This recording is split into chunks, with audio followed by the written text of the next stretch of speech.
الحمد لله رب العالمين والعاقبة للمتقين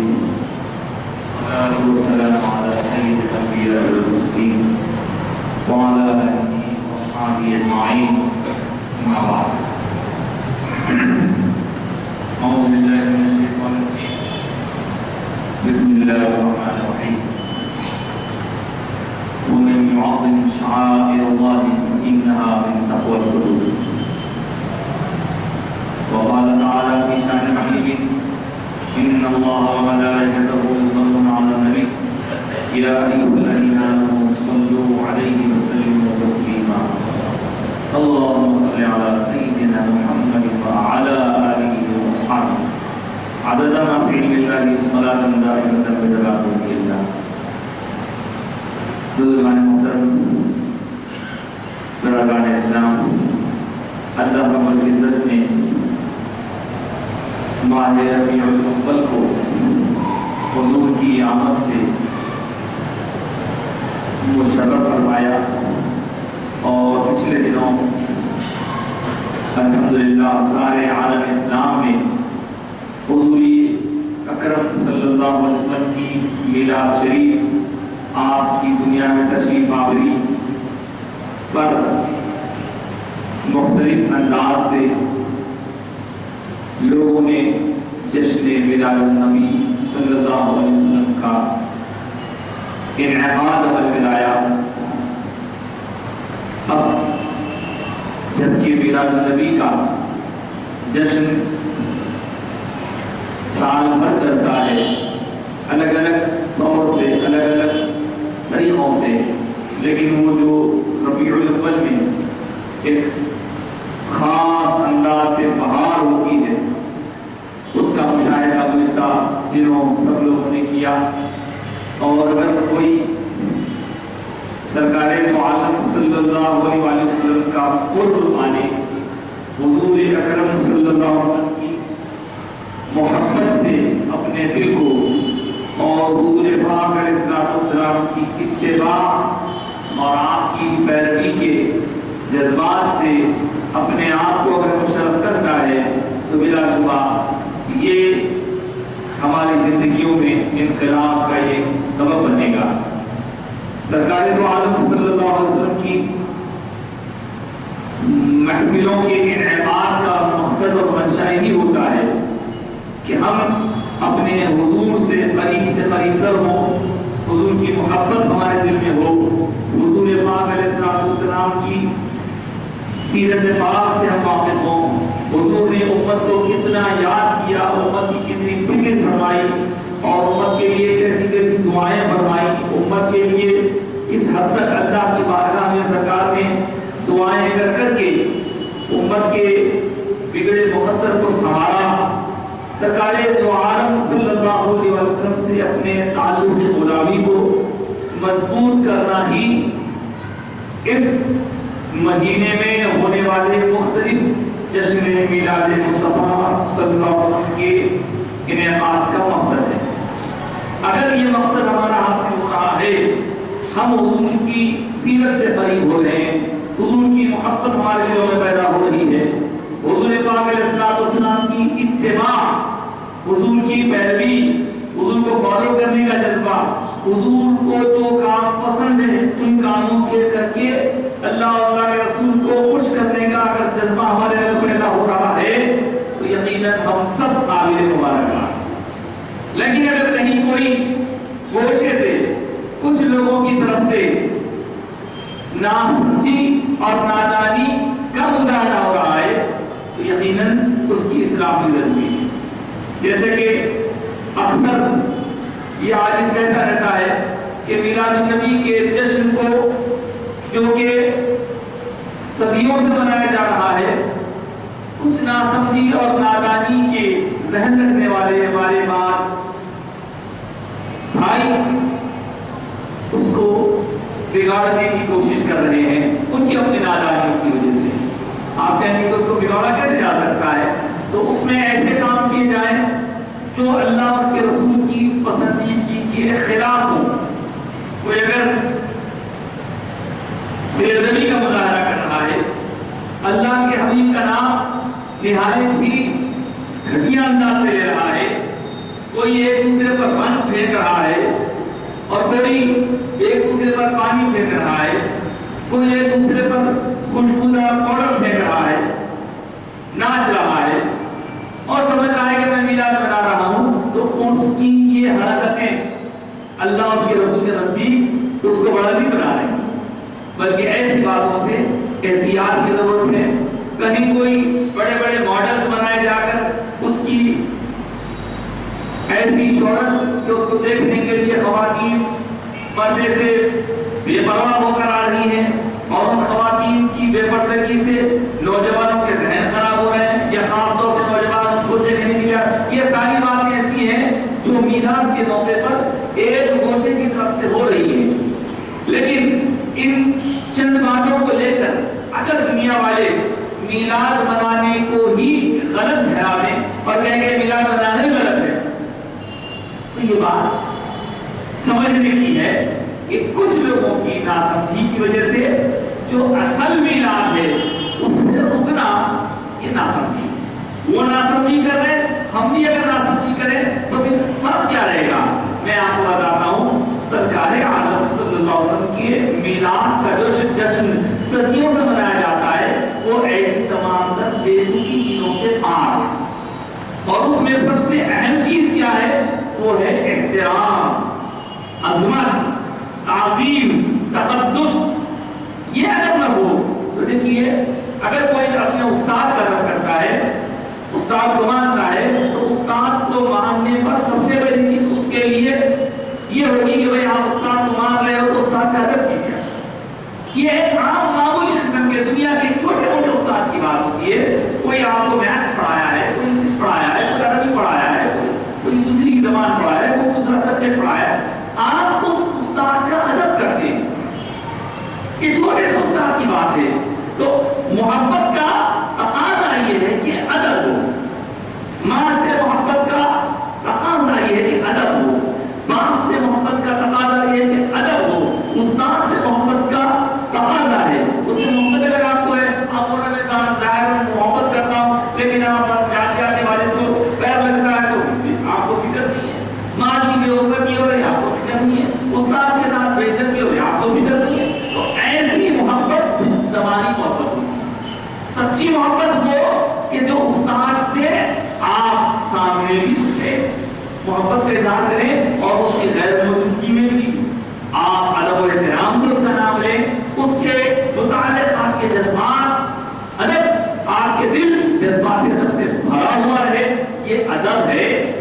جو محبت کی سب سے پہلی سیڑھی ہے، اور اسی بات کو شاعر بشیر علامہ اقبال نے کہا، ادب پہلا قرینہ ہے محبت کے قرینے۔ محبت میں ادب ضروری ہوتا ہے۔ تو حضرات گرامی، یہ باپ، یہ ماں یا یہ استاد، یہ سب اور ساری دنیا کے لوگ جس ذات اقدس پر سے نثار ہیں، جس ذات اقدس سے قربان ہیں، اور جن سے محبت ان سارے لوگوں سے زیادہ ہونی چاہیے۔ حضور نے فرمایا لا یؤمن احدکم، تم میں سے کوئی آدمی مومن نہیں ہے جب تک کہ حتی اکون احب الیہ، کہ میں ہو جاؤں اس کے نزدیک سب سے زیادہ پیارا، پسندیدہ، من والدہ و ولدہ والناس اجمعین، اس کے والد، اس کی اولاد اور سارے لوگوں سے زیادہ جب تک حضور سے محبت نہ ہو تب تک کسی آدمی کا ایمان مکمل نہیں ہوتا۔ تو ایمان کے لیے سب سے زیادہ حضور سے محبت ضروری ہے۔ اور جیسے میں نے کہا استاد ماں باپ کا بھی ادب کرتے ہیں، تو ادب میں بھی سب سے زیادہ ادب ضروری ہے، کیونکہ یہ استاد ایک زبان سکھانے والا ہے، یہ استاد ایک سبجیکٹ پڑھانے والا ہے۔ لیکن حضور نے فرمایا انما بعثت معلما، اللہ نے مجھے سارے لوگوں کا استاد بنا کر بھیجا ہے، سب کو پڑھانے والا بنا کر بھیجا ہے۔ کوئی لوگ بولتے ہیں کہ صاحب سرکار کو یہ نہیں معلوم تھا، وہ نہیں معلوم تھا، سرکار یہ نہیں پڑھے، وہ نہیں پڑھے، تو ان کی اس سمجھ پر تعجب ہوتا ہے کہ اس ذات اقدس کو پڑھانے کی بات کر رہے لوگ جو پڑھنے کے لیے نہیں آئی ہے، جو پڑھنے کے لیے نہیں آئی ہے۔ حضور نے فرمایا انما بعثت معلما، میں بھیجا گیا ہوں پڑھانے والا بنا کر۔ جو پڑھانے والا ہے وہ یونیورسٹی میں ایز اے پروفیسر اس کا تقرر ہوتا ہے اور آپ کہیں گے صاحب پروفیسر صاحب آپ ہمیشہ ادھر ہی رہتے ہیں, کبھی بینچ پہ آ کے بیٹھتے ہیں, تو بولے کہ راجا میں بینچ پہ بیٹھنے کے لائق اسٹوڈنٹ بن کر نہیں آیا ہوں, یونیورسٹی میں میرا اپوائنٹمنٹ ایز اے پروفیسر ہوا, میں پڑھانے کے لیے آیا ہوں. چھوٹی سی مثال ہے, اس کے ذریعے سمجھے کہ حضور پڑھنے نہیں آئے, پڑھانے کے لیے آئے. تو بہرحال سرکار سب استادوں کے استاد ہیں, تو اس سے میں ثابت یہ کرنا چاہتا ہوں سرکار کا ادب کیسا ہونا چاہیے, سرکار کا احترام کیسا ہونا چاہیے, سرکار کی تعلیم کیسی ہونی چاہیے. یہی وجہ ہے کہ اللہ نے خود ہمیں سرکار کا ادب سکھایا. ہم تو کیا, ہم تو گناہگار غلاموں کے غلام ہیں. اللہ نے جن مبارک شخصیتوں کو حضور کا قرب, حضور کی صحبت عطا فرمائی, وہ وہ اہل بیت کے اطہار ہوں, وہ صحابہ کبار ہوں, ان لوگوں کو اللہ نے ادب رسول کا سلیقہ سکھایا. ان سے اگر کوئی ایسی بات ہو جاتی تو اللہ سکھاتا, تو پتا چلا کہ یہ ایسے معلم ہیں, یہ معلم کائنات ہیں, کہ اس معلم کائنات کا ادب سارے معلموں سے زیادہ ہے, اس لیے کہ اس معلم کا ادب رب کائنات نے سکھایا. معلم کائنات کا ادب رب کائنات نے سکھایا ہے. اب اگر کوئی بے احتیاطی سے سرکار کا نام لے رہا ہے اور نہایت ہی نامناسب باتیں میلاد کے نام سے کر رہا ہے, تو یہ وہ خود اپنا ذمہ دار ہے, لیکن اس عمل کی وجہ سے میلاد پر یا میلاد کو روکنے کی بات نہیں کی جائے گی. اس کی مثال ایسی ہے جیسے اللہ کی ناک پر کوئی مکھی بیٹھ جائے تو مکھی کو دور کیا جاتا ہے, ناک کاٹ کے نہیں جاتی. خدا نخواستہ مسجد میں کوئی گندا جانور آ جائے تو اس گندے جانور کی وجہ سے کتا یا کوئی اور جانور آ جائے تو اب جانور آ گیا کتا لہٰذا مسجد گرا دو, یہ نہ سمجھیے. مسجد تو مسجد ہے, اس میں جو گندا جانور ہے اس پر نکال کے باہر کریں گے. اسی طرح میلاد کے جشن پر جو لوگ ڈی جے لگا کر لوگوں کی ہارٹ بیٹ بڑھا رہے ہیں, ہارٹ پیشنٹس کی طبیعت خراب ہو رہی ہے, وہ نہیں کر رہے ہیں, وہ سمجھائیے اور انشاءاللہ سمجھ جائیں گے. میرے قریبی لوگوں کے بارے میں مجھے 2-3 سال پہلے معلوم تھا کہ وہ لوگ ایسا کر رہے ہیں. میں نے ان کو بلا کر سمجھا, بیٹے جب سرکار کا نام ہے ادب سے لو, سرکار کی محبت میں ہم یہ کر رہے ہیں, تو یہ پیش نظر رکھو کہ ہم کو لوگوں کو دکھانا نہیں ہے, ہم کو اللہ کو دکھانا ہے, اللہ کے حبیب کو صورت دکھانا ہے. تو انہوں نے بات سمجھ لی اور الحمدللہ ہمارے محلے مغل میں وہ چیز 2-3 سال پہلے تو 1 سال کے لیے ہوئی تھی, وہ ہمیشہ بھی ختم ہو گئی. آپ سب لوگ اپنے ادب کا مظاہرہ کر رہے ہیں, تو یہ ادب ضروری ہے, ادب بہت ضروری ہے. اور ادب صرف سرکار کا ہی نہیں, سرکار سے جو شے متعلق ہے, سرکار سے جو چیز متعلق ہے, سرکار سے جو شخصیت متاثر ہے, سرکار سے جو مقام متعلق ہے, ہر چیز کا ادب. ابھی آپ کو معلوم ہے مدینہ منورہ جس کا نام سنتے ہی ہمارے کانوں میں, ہمارے دل میں ایک محبت کا جذبہ ابھر آتا ہے. کیوں؟ کیونکہ سرکار سے اس کا تعلق ہے, سرکار نے اسے پسند فرمایا ہے. اور وہاں کے بارے میں ہم نے سنا کہ جو سرکار کے عاشقوں میں کچھ ایسے کامل پشاپ بھی گزرے, کچھ ایسے عاشق بھی گزرے ہیں کہ جب مدینہ جاتے, یہ ہم لوگوں کی بات نہیں ہے, یہ خاص لوگوں کی بات ہے, جب مدینہ منورہ جاتے تو مدینے کی سرحد شروع ہونے سے پہلے اپنی چپل اتار کے پھینک دیتے, اور جب تک مدینے میں رہتے ننگے پاؤں رہتے, اس وقت دھوپ کی تمازت, پتھروں کے نوکیلے پن کا ان کو کوئی لحاظ نہیں ہوتا, اس لیے کہ ان کے دل و دماغ پر محبت رسول ایسے غالب تھی کہ اس محبت میں یہ سب کچھ کرنے کے لیے دیا. یہ ادب ہے. حضرت امام مالک 4 بڑے ائمہ میں سے ایک امام مالک ہیں, امام بخاری سے بھی پہلے کے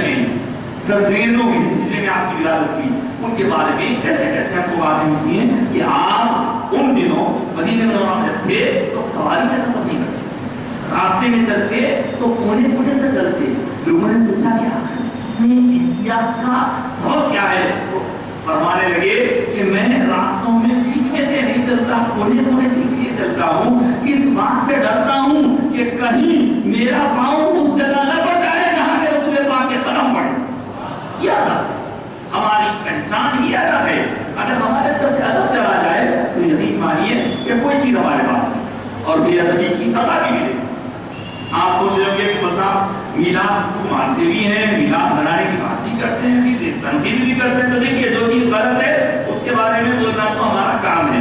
کوئی مانے نہ مانے, ہماری ذمہ داری ہم پوری کر رہے ہیں. الغرض اعتراضات مختلف طرح کے ہوتے ہیں, میں ان اعتراضات کا جواب دینے کے لیے فی الحال ایک طرح میں آپ یہ کرنا چاہتا ہوں, میلاد کی خوشیاں منائی جا رہی ہیں, ضرور منائیے, ادب رکھیے, باوضو رکھیے. ہم نے اپنے بڑوں کو دیکھا کہ جب میلاد کی گھر میں محفل ہوتی تو گھر پورا دھوتے تھے, اور پہلے سے جاؤ پھر سے صاف ستھرا فرش کرتے, اس کے اندر سرکار کا ذکر ہوتا, کی دھونی لگاتے, دھواں ہوتا اس کے اندر, اور خوشبو لگاتے, باوضو ہوتے, صاف ستھرے کپڑے پہنتے. ادب ایسا تو ہمارے آقا کا ذکر کرنا ہے, ادب سے کریں گے, احترام سے کریں گے, تعظیم سے کریں گے. اور یہ ادب اور احترام کی ہمارے سرکار کو کوئی ضرورت نہیں, یعنی ہم ایسا کر کے سرکار کو احسان نہیں کر رہے ہیں, بلکہ ہمارا ادب خود ہمیں اللہ اس کے رسول کے پاس پہنچا رہا ہے. ہمارے ادب سے ہم سرکار کا کوئی مرتبہ بڑھائیں گے نہیں. سرکار کی جو شان ہے وہ اللہ نے ایسی بلند رکھی ہے کہ کوئی گھر تک نہیں پہنچ سکتا, لیکن ادب ہمارے اندر. میں نے اپنی گفتگو کا آغاز کیا تھا قرآن مجید کی ایک آیت مبارکہ سے, کہ جو کوئی شعائر اللہ کی تعظیم کرتا ہے, شعائر اللہ کی تعظیم کرتا ہے, وہ تعظیم کرنے والوں کی یہ تعظیم جو ہے ان کے دلوں کا تقویٰ ہے. تو شعائر اللہ کیا ہے, تفصیلات بہت ہیں, مختصر عرض کرتا ہوں کہ شعائر اللہ اللہ نے قرآن مجید میں مختلف چیزوں کے لیے کہا. جیسے کوئی قربانی کے لیے جانور لے جایا کرتے تو اس کو بھی شعائر اللہ کہا گیا, صفا اور مروا کو بھی شعائر اللہ کہا گیا. یہ سرکار سے متعلق, یعنی اللہ کے محبوبوں سے, اللہ کے پیاروں سے جو چیز منسوخ ہو جاتی ہے وہ شعائر اللہ میں اللہ تعالیٰ شمار کر کے بتا رہا ہے. تو صفا و مروا کو کیوں شعائر اللہ کہا گیا, کیونکہ وہ دو پہاڑیاں ایسی مبارک پہاڑیاں ہیں کہ ان کے درمیان بیوی ہاجرہ نے دوڑ لگائی تھی. حضرت اسماعیل شیخاں تھے, ان کا وہ دوڑ لگانے کی وجہ سے وہ دو پہاڑیاں اللہ کے نزدیک اونچے مرتبے والی ہو گئی, بڑا مرتبہ ہو گیا ان کا. اللہ نے شعائر اللہ کہا انہیں, تو لہذا شعائر اللہ کی تعظیم ضروری ہے. شعائر اللہ میں جب چلنے کی وجہ سے پہاڑیاں ہو گئیں تو ذرا غور کیجیے, ہمارے سرکار دو جہاں کے مختار صلی اللہ علیہ وسلم کے اسم مقدس سے جو چیز متعلق رکھتی ہے,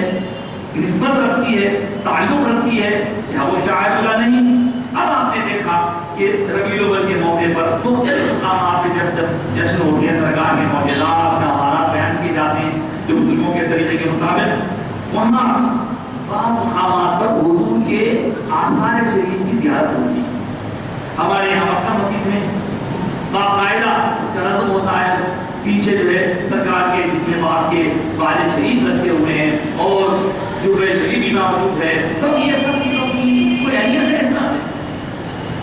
لوگ چلے جا رہے دھوم مچا رہے ہیں, تو ایسی اہمیت ہے کہ نہیں. تو وہ چیز اعتراض کرنے والوں کے لیے ہو سکتا ہے کہ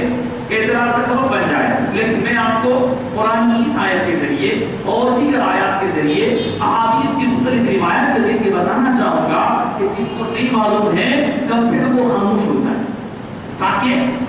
تاکہ گناہگاروں کی صف میں نہ لکھا جائے گا نا. جو واقف ہیں وہ برکت حاصل کر رہے ہیں, تو ناشوا ان کا یہ برکت حاصل کرنا قرآن اور حدیث سے ثابت ہے. سرکار دو عالم صلی اللہ علیہ وسلم کے والد شریف دنیا تمام میں بہت سے مقامات پر ہیں. ترکی میں ایک میوزیم ہے بہت بڑا استنبول میں, اس میں تو بہت سارے سرکار سے منسوب اشیاء ہیں. امام شریف ہے, جبے شریف ہے, عصائے مبارک ہے, تلوار مبارک ہے, اور حضور کے دندان مبارک ہیں, اور سرکار سے منسوب بہت ساری چیزیں ہیں. لیکن ہمارے یہاں مثال کے طور پر مکہ مدینہ میں یہ کہاں سے آ گیا تھا, ایسا ہو سکتا سرکار کا کیسا ہوتا وہ والے سرکار. تو دیکھیے میں آپ بتاتا ہوں, یہ آج کل پرسوں آئے نہیں, یہ اس وقت یہاں آئے ہیں جب یہاں بادشاہت کرنے والے مسلمان تھے, اور ان نظام کے بادشاہوں میں سے بادشاہ نے وہاں سے مدینہ منورہ سے اور جہاں ان کو وہ دستیاب ہوئے وہ لے کر اتنا بڑے اہتمام سے رکھا. اور آپ کو یہ بتاتے ہوئے خوشی محسوس کروں گا کہ ہمارے حیدرآباد کو یہ شرف حاصل ہے کہ مدینہ منورہ کی مسجد نبوی میں حرم شریف میں سب سے پہلے جنہوں نے لائٹ لگائی وہ کوئی اور نہیں، وہ حیدرآباد بادشاہ کا نام لیا جاتا ہے اس کے بہت بڑے شرف کی بات ہے ہمارے لیے۔ تو اس وقت ان کے ایسے تعلقات تھے، انہوں نے وہاں سے منگوائے تھے۔ اور رہا سوال سرکار کے والد شریف کیسے آگے صاحب یہاں پر، دیکھیے میں آپ بتاتا ہوں واقعات آپ میں ہو سکتے ہوں گے۔ حضور نے جب حج کیا ہے مرتبہ، حجۃ الوداع کہتے ہیں اس کو، اس وقت سب لوگ جیسے حج کے موقع پر سب سے اپنے بال علیحدہ کرتے ہیں اللہ کے حبیب کو دیکھ کر، تو اللہ کے حبیب نے ہماری سہولت کے لیے جو اپنے سر مبارک سے بالوں کو جدا فرمایا۔ تو دنیا جانتی ہے کوئی عام آدمی جب اپنے سر سے بال نکالتا ہے تو اسے کہیں بھی کدھر بھی ڈال دیتا ہے، کوئی حجہ کی دکان میں چھوڑ دیتے ہیں، کوئی کچھ کر دیتے ہیں۔ لیکن اللہ کے حبیب علیہ السلام نے جب بالوں کو اپنے سر مبارک سے علیحدہ فرمایا تو کیا کیا؟ اپنے صحابی حضرت ابو طلحہ کو یاد فرمایا اور فرمایا اے ابو طلحہ یہ میرے بال شریف ہیں، لے جاؤ انہیں میرے صحابہ کے درمیان تقسیم فرما دو۔ کا حکم کیوں؟ اس لیے کہ یہ میری نشانی ہے اور یہ قیامت تک مسلمانوں کے درمیان موجود رہنے والا ہے، اسی لیے لوگوں نے تقسیم فرمایا۔ جیسے اور چیزوں کے لیے ارشاد ہوا، کبھی پورے مبارک کے لیے ارشاد ہوا، فرمایا کہ کسی ایسی جگہ محفوظ کر دو جہاں لوگوں کا گزرنا ہو سکے۔ دوسری چیز لیکن بال شریف بال مبارک کے اسم مبارک کے بارے میں انہوں نے خود اعلان فرمایا یہ دے دو یہ دے دو۔ اور احادیث میں آیا ہے کہ حضرت بی بی ام سلمہ رضی اللہ تعالیٰ عنہ سرکار کی زوجہ مکرمہ ام المؤمنین، ان کے پاس ایک شیشی میں ان کے بال شریف رکھے ہوئے تھے۔ اگر کوئی مریض ان کی خدمت میں حاضر ہوتا اور اس کہتا کہ میں نے دوائیں کھا لی اب اثر نہیں ہو رہا ہے آپ کچھ کریں، تو آپ کیا کرتی اس شیشی میں پانی ڈالتی اور پانی ڈال کر اس بیسر مبارک موجود شیشی میں پانی ہلا کر بیسر مبارک کو اندر رہ جاتے، صرف اس سے مس ہونے والا وہ پانی پلا دیتی تو اللہ پاک اپنے فضل و کرم سے اس پانی سے اس کو چھپانا۔ یہ کس کی بات ہے؟ یہ میری آپ کی بات نہیں، ام المؤمنین میں سلمہ کی بات۔ تو کہنے کا مطلب یہ کہ اگر کسی کو نہیں معلوم ہے تو اعتراف کر کے گناہگاروں میں کیوں ثابت ہوتے ہو؟ ہاں جن کو معلوم ہے وہ ادا کرتے ہیں، اس سے برکت حاصل کرتے ہیں۔ اور پھر ایک مومن کے پاس تو جبہ شریف تھا، وہ جبہ شریف کو آپ پانی میں ڈبا کر دیتی ہے، وہ پی لیتا، اس کو شفا ہو جاتا۔ حضرت خالد بن ولید رضی اللہ عنہ بہت مشہور صحابی ہیں، بہت بڑے مشہور صحابی، اللہ کے حبیب نے انہیں سیف اللہ کا خطاب کیا، جدھر جاتے اللہ ان کے ذریعے فتحیا ہمارے۔ حضرت خالد بن ولید سیف اللہ کا نام، اللہ کی سلوار اللہ کے رسول نے رکھا نام۔ ان کی کیفیت سنیے کہ وہ اپنے ساتھ کم لوگوں کو لے جاتے، اپنے سے ڈبل لوگوں پر اللہ تعالیٰ ان کو غلبہ فرما دیتا، وہ کامیاب لوٹتے، کامران لوٹتے۔ جب ان سے پوچھا گیا کہ آپ کی یہ کامیابیوں کا راز کیا ہے، تو آپ نے فرمایا میری کامیابیوں کا راز یہ ہے کہ اللہ کا فضل ہے، اور میں جب کبھی جنگ میں جاتا ہوں جاتے ہوئے ایک خاص قسم کی ٹوپی پہن کر جاتا ہوں، اس ٹوپی میں میں نے اپنے آقا کے بال شریف سلا رکھے ہیں، جو مجھے جو بھی کامیابی ملتی ہے ان پیارے پیارے بال بھائی مبارکہ کے ساتھ ہے۔ یہ صحابہ کا عقیدہ ہے، یہ ام المؤمنین المؤمنین کا طریقہ ہے۔ الغرض ہم خوش نصیب ہیں کہ ہمارے ہاں آثار شریف ہیں، ان سے برکتیں ہم حاصل کرتے ہیں۔ اگر کوئی نہیں کرتا تو کیا بولتی ہے، لیکن آپ بولے صاحب آپ خالی جو ہے یہ تو بتا دیے، لیکن قرآن سے بتائیے آثار شریف کا کوئی ثبوت۔ تو دیکھیے بات مختصر کر رہا ہوں، ختم کر رہا ہوں، کہنے کو تو بہت کچھ ہے۔ دیکھیے حضرت سیدنا یوسف علیہ السلام کا واقعہ آپ نے سنا ہوگا، اس واقعے میں جب اختتام کی طرف آتا ہے واقعہ تو 13ویں پارے میں آیا ہے حضرت یوسف علیہ السلام بادشاہ بن گئے، اور انہیں پتا چلا کہ ان کے والد گرامی حضرت یعقوب علیہ السلام کی آنکھیں ان کی محبت میں روتے روتے ایسی ہو گئی کہ انہیں نظر نہیں آ رہا۔ تو حضرت یعقوب علیہ السلام والد ضعیف ہو چکے ہیں، بزرگ ہو چکے ہیں، آنکھوں کو نظر نہیں آ رہا ہے۔ یوسف علیہ السلام دوسرے مقام پر ہے، یہاں سے انہوں نے اپنے ابا کے آنکھوں کا علاج بھیجا۔ کیا بھیجا؟ نہ ڈراپس بھیجے، نہ آئنٹمنٹ بھیجا، نہ کوئی ٹیبلٹ بھیجی، نہ کیپسول بھیجا، نہ کسی ڈاکٹر کو بھیجا جو سرجری کر کے آپ کی آنکھوں کو درست کرتا۔ قرآن سے اپنے پوچھا کہ کیا بھیجا، تو قرآن کہتا ہے حضرت یوسف نے لوگوں کو اپنی چیز دی اور ان کو دے کر کہا اذهبوا بقمیصی، لے جاؤ یہ میرا قمیص آ رہا، کو میرے ابا کے چہرے پہ ڈال دینا، یہ اپنی وسیلہ ان کی آنکھیں لوٹ آئے، وہ دیکھنے لگ جائیں گے۔ قرآن ہے، یوسف علیہ السلام کا حکم ہے، اللہ کا کلام ہے، اور پھر جیسے کیا گیا ویسے دیکھا گیا۔ سرکار حضرت یوسف علیہ السلام نے قمیص بھیجی، ابا کے چہرے پہ ڈالی گئی، ان کی آنکھیں لوٹ آئیں۔ اب میں سوچنے لگا یوسف علیہ السلام کی قمیص پہنتے ہیں اتار دیتے ہیں، پہنتے ہیں اتار دیتے ہیں، جسم کا تو کوئی حصہ ہوتا نہیں، وہ ایکسٹرنل تعلق ہے، اس کا باہری تعلق ہے، اندرونی نہیں، انٹرنل تعلق نہیں ہے، ایکسٹرنل تعلق ہے، پہنا اتار دیا۔ تو یوسف علیہ السلام کے پہناوے میں، آپ کے قمیص میں اللہ نے یہ شان رکھی کہ اس قمیص کے ذریعے ایک نابینا کی آنکھ روشن ہو رہی ہے۔ تو میں سوچنے لگا یوسف علیہ السلام مقتدی اور ان کے امام ان کے آل مصطفیٰ ہیں جنہوں نے میراث میں امامت فرمائی ہے، اس آقا کے باہری، اندرونی، ایکسٹرنل، انٹرنل جو چیز منسوب ہے، اس کو اگر اللہ نے برکت کا منبع برکت بنا دیا تو اس میں تعجب کی کیا بات ہے؟ بلا شبہ یہ اللہ کا فضل ہے کہ اللہ کے رسول کے بال شریف دیکھنے والوں کی بھی روشنی پیدا کرتے ہیں۔ یقین اگر ہو تو اس کی برکتوں سے جنگیں فتحیات کی جاتی ہیں، یقین اگر ہو تو اس کی برکتوں سے لوگوں کے امراض دور ہوتے ہیں، یقین کی ضرورت ہے۔ بہرحال میں اپنی بات ختم کر رہا ہوں اور آپ کو جاتے جاتے ایک دو اعلانات سنانے ہیں۔ میلاد کے موقع پر اپنے آپ کو حضور کا سچا غلام، سچا امتی بنانے کی کوشش کیجیے، نماز پابندی کیجیے، زبان پر درودوں کے ترانے سجے رہیں، اور ہم ایسی حرکت نہ کریں جو لوگوں کو اعتراض کا موقع دے۔ اگر جو نوجوان یہاں موجود ہیں ان کو اکثر علماء کرام کے خطابات سنتے وقت میں یہ محسوس ہوتا ہے کہ صاحب یہ جو بول رہے ہیں بہت گاڑی اردو بول رہے ہیں، کیونکہ آج کل ہمارے نوجوان اردو بولتے ضرور ہے لیکن سمجھتے ہیں انگلش میں ایسا سمجھتے ہیں۔ اس کے لیے ہمارے حیدرآباد میں پچھلے 3 سالوں سے ایک خاص کانفرنس ہو رہی ہے ایسے ہی نوجوانوں کے لیے جو انگلش میں بولنا سننا سمجھتے ہیں، اور اس کا نام ہے یونیک میلاد کانفرنس۔ اور یہ کانفرنس کی خصوصیت یہ ہے، حیدرآباد کی اپنی منفرد انفرادی کانفرنس ہے کہ جس میں شروع سے آخر تک سب انگلش میں ہوتا ہے، تلاوت کے بعد اس کا ترجمہ انگلش میں، نعت پاک انگلش میں، اور اس کے بعد پھر